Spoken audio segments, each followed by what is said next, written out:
आज मैंने जो टॉपिक लिया है वो आपके 3 कोर्सेस में कॉमन पेपर है। पेपर का नाम है चाइल्डहुड एंड ग्रोइंग अप और इसका जो टॉपिक है वो आप 3 कोर्सेस के लिए B Ed part time and B Ed के लिए तीनों के लिए बहुत ही यूज़फुल है। आइए देखते हैं।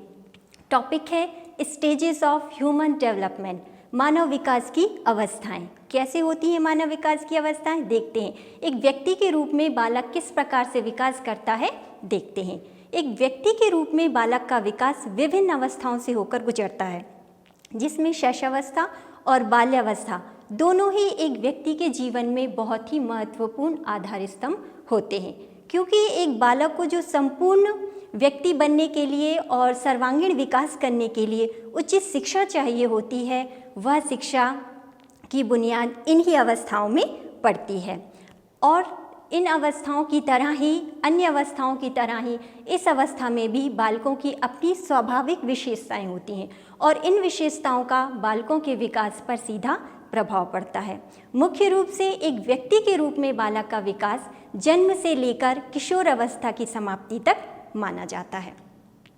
स्टेजेस ऑफ डेवलपमेंट, विकास की अवस्थाएं। मानव विकास के लिए बहुत से कारक उत्तरदायी होते हैं, जैसे वंशानुक्रम, पौष्टिक भोजन, अंतःस्रावी ग्रंथियां, पारिवारिक परिस्थितियां एटसेट्रा। विकास की अवस्थाओं के बारे में मनोवैज्ञानिकों ने अपने अनेक मतभेद हैं। सभी ने अपने अपने ढंग से इसका वर्गीकरण किया है। वस्तुतः वर्गीकरण को देखने के बाद एक बात स्पष्ट हो जाती है कि वर्गीकरण तो अलग अलग है, आयु वर्गों का जो विभाजन है वो अलग अलग है, परंतु शारीरिक अवस्थाओं के विकास का जो क्रम है वो लगभग एक सा ही है।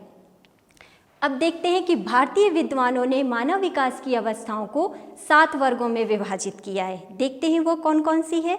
फर्स्ट है प्री बर्थ, सेकेंड है शैशवावस्था जो जन्म से 5 वर्ष तक की मानी जाती है।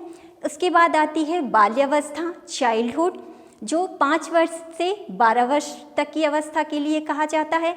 इसके बाद आती है किशोर अवस्था, एडोलसेंस, 12 वर्ष से जो ये अवस्था होती है वो 18 वर्ष तक की मानी जाती है। और इसके बाद की अवस्था को कहते हैं युवा अवस्था, यूथ, जो 18 वर्ष से 25 वर्ष तक के लिए मानी जाती है।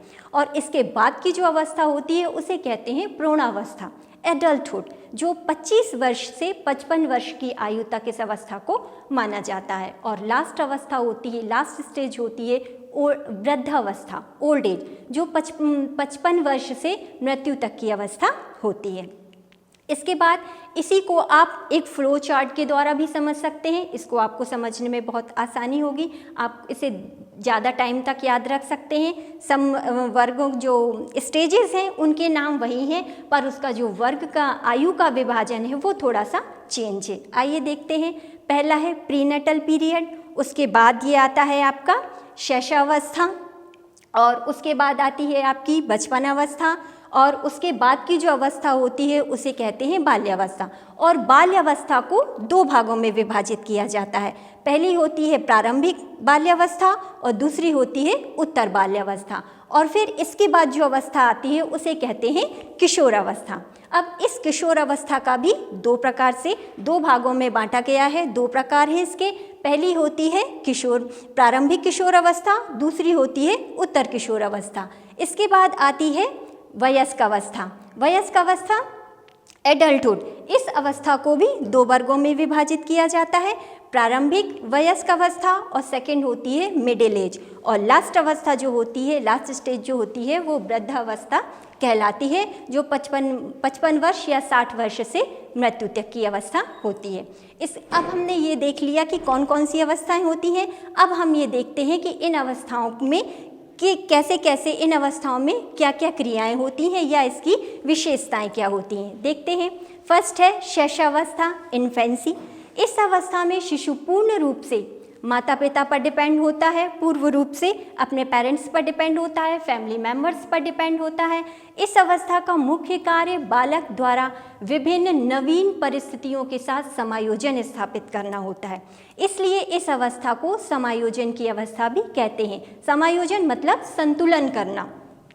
और इस अवस्था के लिए विभिन्न विद्वानों ने अपनी परिभाषाएं दी हैं, जिसमें से हम एक को देखते हैं। पहला है न्यूमैन। न्यूमैन के अनुसार क्या है कि 5 वर्ष तक की अवस्था मस्तिष्क के लिए विशेष ग्रहणशील होती है, ये न्यूमैन के अनुसार है। सेकंड है गुटेनफ के अनुसार, उन्होंने क्या कहा है कि व्यक्ति का जितना भी मानसिक विकास होना होता है उसका आधा 3 वर्ष की आयु तक हो जाता है। आपने टेलीविज़न पर देखा होगा कि जितने भी हेल्थ ड्रिंक्स के ऐड आते हैं उसमें आपने ये डेफिनेशन या कहना चाहिए ये वर्ड आपने सुना होगा कि व्यक्ति का जितना भी विकास होना होता है वो 3 या 5 वर्ष की अवस्था तक हो जाता है। नेक्स्ट इसके बाद आती है बचपन अवस्था, बेबीहुड। शैशवावस्था के बाद की अवस्था को बचपन अवस्था कहते हैं। इस अवस्था में बालक पूर्णतः, इस अवस्था में भी पूर्णतः असहाय होता है, वो अपनी फैमिली मेम्बर्स, पेरेंट्स पर डिपेंड होता है। इस अवस्था में विकास की अवस्था जो होती है लेकिन वो तीव्र होती है। धीरे धीरे बालक अपनी मांसपेशियों पर उसका नियंत्रण जो है वो बढ़ता जाता है और वह आत्मनिर्भर होता जाता है। जिस तरह खाना खाना, खेलना, चलना, बोलना, वो ये व्यवहार खुद सीख जाता है और उसमें संवेगों की झलक स्पष्ट जो है वो दिखाई देने लगती है। इसके बाद आती है बाल्यावस्था, चाइल्डहुड। इस अवस्था को भी 2 अवस्थाओं में बांटा जा सकता है। पहले अभी हमने फ्लो चार्ट में देखा, पहली होती है पूर्व बाल्यावस्था, दूसरी होती है उत्तर बाल्यावस्था।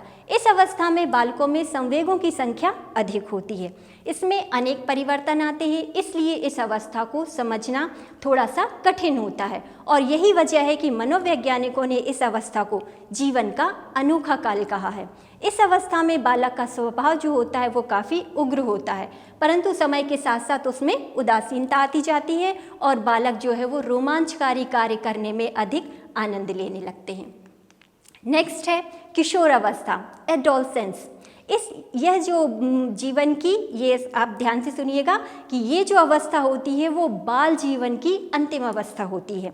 यहाँ पर बालक जो बचपन जो है वो पूर्णतः समाप्त हो जाता है। इस अवस्था को भी 2 अवस्थाओं में विभाजित किया जाता है। पहला है प्रारंभिक बाल्यावस्था, किशोर अवस्था, और दूसरी होती है उत्तर किशोर अवस्था। यह अवस्था जो होती है 20 से 21 वर्ष तक की मानी जाती है।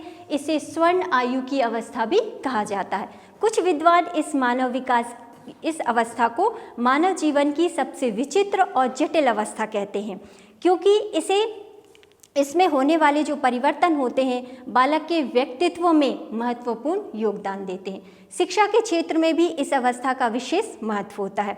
इस अवस्था में कल्पनाओं, स्वच्छंदताओं और समस्याओं का बहुत ही अधिक होती है या बाहुल्य होता है और संवेगात्मक अस्थिरता पाई जाती है। इसको भी विद्वानों ने जो विशेषज्ञ हैं, मनोवैज्ञानिक, उन्होंने इसकी परिभाषा दी है, देखते हैं। पहली है किलपैट्रिक के अनुसार, उन्होंने कहा है कि किशोर अवस्था जीवन का सबसे कठिन काल है। उन्होंने किशोर अवस्था को जीवन का सबसे कठिन काल माना है। और दूसरा है स्टैनली हॉल के अनुसार, उन्होंने कहा है कि किशोर अवस्था बड़े ही संघर्ष, तनाव, तूफान तथा विरोध की अवस्था होती है।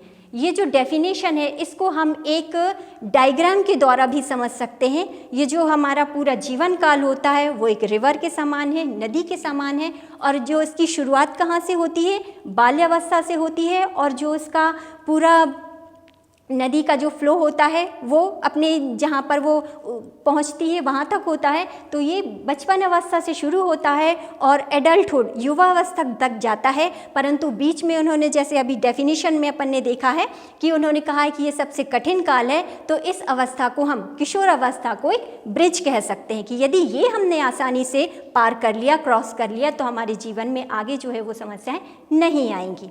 नेक्स्ट आपकी वो अवस्था है वो है प्रौढ़ अवस्था, एडल्टहुड। यह अवस्था कर्तव्यों, बहुमुखी उत्तरदायित्वों तथा उपलब्धियों की अवस्था है। इसमें व्यक्ति का शारीरिक विकास पूर्ण स्थिर हो जाता है। व्यक्ति सामाजिक, मानसिक और आर्थिक विकास करता है। वह नए नए रचनात्मक कार्य करता है और अपने उत्तरदायित्वों का निर्वहन सफलतापूर्वक करने का प्रयास करता है। इस अवस्था में समायोजन की समस्या काफ़ी जो है वो बढ़ जाती है। इसमें वही व्यक्ति अपनी भूमिका सफलतापूर्वक निभा सकता है जिसको प्रौढ़ अवस्था से पूर्व की अवस्था में ज़रूरत से ज़्यादा संरक्षण ना मिला हो। जो सेल्फ डिपेंड होता है वो ज़्यादा कहीं प्रोग्रेस कर सकता है, ये बात आप बहुत अच्छी तरह से जानते हैं। इसके बाद की जो अवस्था होती है वो होती है मध्यावस्था, मिडिल एज। इस अवस्था में व्यक्ति में ह्रास संबंधी लक्षण स्पष्ट दिखाई देने लगते हैं। व्यक्ति की रुचियों में बदलाव आने लगता है, वह अपने कार्य क्षमताओं में तीव्र गिरावट महसूस करता है और युवा पीढ़ी के साथ समायोजन करने में उसे कठिनाई का अनुभव होता है। परंतु जिन व्यक्तियों का समायोजन या संतुलन इस अवस्था में भी बहुत ही उच्च होता है, अच्छा होता है, वे बहुत ही अधिक मानसिक संतुष्टि का जो है वो अनुभव करते हैं। इसके बाद की अवस्था होती है और लास्ट होती है वृद्धावस्था, ओल्ड एज। इस अवस्था में जीवन के ये जो अवस्था होती है वो जीवन के अंत तक की अवस्था होती है। इसमें शारीरिक क्षमता के साथ मानसिक क्षमता में भी कमी आने लगती है, स्मरण शक्ति कमज़ोर हो जाती है, याददाश्त कमज़ोर होने लगती है, रचनात्मक चिंतन और सीखने की योग्यताओं में भी कमी आ जाती है। इस अवस्था में व्यक्ति अपने जो भी वो यदि नौकरी कर रहा होता है या अपना स्वयं का व्यवसाय कर रहा होता है वो उससे रिटायरमेंट ले लेता है। उदासीनता तथा विनम्रता बढ़ती जाती है। व्यक्ति की रुचियों तथा मनोवृत्तियों में महत्वपूर्ण परिवर्तन आ जाते हैं। ऐसा देखा जाता है कि इस अवस्था में व्यक्ति का व्यवहार जो होता है वो एक बालक के समान हो जाता है। इसलिए अब कहते भी हैं कि बचपन और बुढ़ापा जो होता है वो एक सा ही होता है। अभी अब हमने देखा कि व्यक्ति से बालक की जो अवस्थाएं होती हैं, क्रम होता है वो किस प्रकार होता है। अब आइए हम देखते हैं कि मानव विकास को, इस क्रम को कौन से तत्व हैं जो प्रभावित करते हैं। Factors influencing growth and development. मानव विकास क्रम को प्रभावित करने वाले अनेक कारक हैं। इन कारकों द्वारा ही विकास को गति प्राप्त होती है और ये कारक ही विकास को नियंत्रित भी करते हैं। देखते हैं कि कौन कौन से कारक होते हैं, जिसमें फर्स्ट है वंशानुक्रम, हेरिडिटी। बालक का विकास वंशानुक्रम से उपलब्ध गुण एवं क्षमताओं पर निर्भर करता है। अनेक अनुसंधानों के आधार पर यह पाया गया है कि बालक के विकास पर वंशानुक्रम का सीधा प्रभाव पड़ता है। बालक का शारीरिक, मानसिक, संवेगात्मक, सामाजिक, चरित्र के विकास पर वंशानुक्रम का अधिक से अधिक प्रभाव पड़ता है, जहाँ तक कि स्वभाव पर भी इसका प्रभाव देखा जाता है। इसके बाद नेक्स्ट आता है आपका वातावरण, एनवायरनमेंट। ये वे सभी भौतिक तथा अभौतिक वस्तुएं जो मानव के सर्वांगीण विकास को प्रभावित करती हैं वातावरण कहलाते हैं। जन्म के बाद प्रत्यक्ष व अप्रत्यक्ष रूप से जो भी बाह्य शक्तियाँ या परिस्थितियाँ मानव के विकास को प्रभावित करती हैं उसे वातावरण कहा जाता है।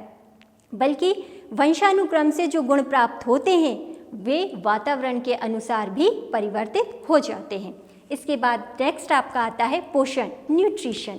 बालक के विकास में आहार बहुत ही महत्वपूर्ण होता है, जैसे विटामिन ए की कमी से आँखों की रोशनी संबंधी समस्या, विटामिन बी की कमी से वृद्धि के विकास संबंधी समस्या और विटामिन डी की कमी से दांतों तथा हड्डियों के समस्या संबंधी समस्या जो है वो उत्पन्न हो जाती है। अर्थात हम कह सकते हैं, इस प्रकार हम कह सकते हैं कि बालक के विकास में केवल भोजन ही पर्याप्त नहीं है, बल्कि इस भोजन में उचित मात्रा में पोषक तत्वों का होना भी अनिवार्य है, जिससे बालक का शारीरिक व मानसिक विकास उचित रूप से हो सके।